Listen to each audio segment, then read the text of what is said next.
Alright guys, so the next thing that we want to talk about are the contents that come in the box. So when you purchase the box, it should come with 21 pet cards. There's going to be 9 rune cards, 18 Elith cards, 12 item cards, and 12 status cards. We're going to have 1 rulebook, 36 clear counters, and 2 d20s.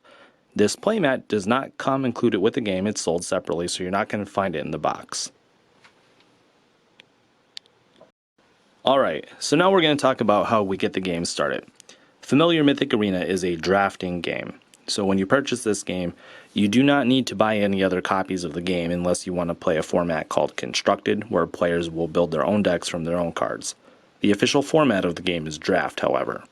You'll notice that there are 20 pets from which you can select from. There are actually 21 cards here. You're going to notice that one of these here is Charlie, just a plain old horse. This is not one of your drafting pets. What this is a token that is used with Aylwyn's polymorph ability. So when you select Aylwyn, you're going to also get this Charlie card to go with it. But Charlie does not go into your deck when you're done drafting.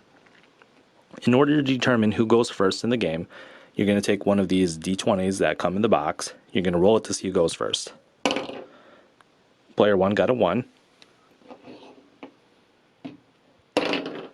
Player 2 got a 10. So obviously player 2 is going to get first pick in the draft. You're going to draft back and forth, picking 1 pet at a time.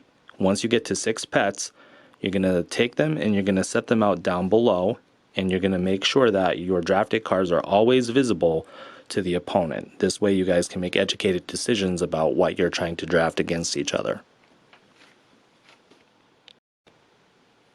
After we're done drafting the pet cards, the next thing we're going to draft are rune cards, Elith cards, and item cards. I recommend that you draft the rune cards first. They're usually pretty powerful one-shot cards that have deck manipulation abilities. After that, there is a larger selection of Elith cards that you can use to power up your pets, so I would say that you'd want to look at these next. The last thing that you're going to want to look at are item cards. You'll notice that there are 2 copies of each of the item cards. The reason that we have 2 copies is because we want the players to have equal access to all of these items.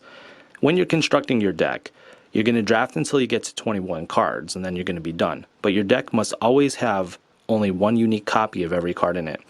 Therefore, you would not be able to draft 2 healing potions, as an example. Just like with the pets, we also want to remember that you always keep all of your drafted cards face up.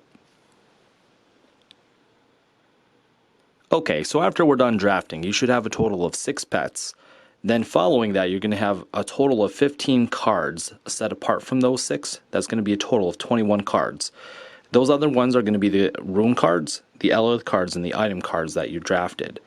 Once you're done with your selection, you're going to take from these 6 pets 1 pet of your choice. Do not show it to the opponent and keep it face down. So we're going to use Akrab as our example.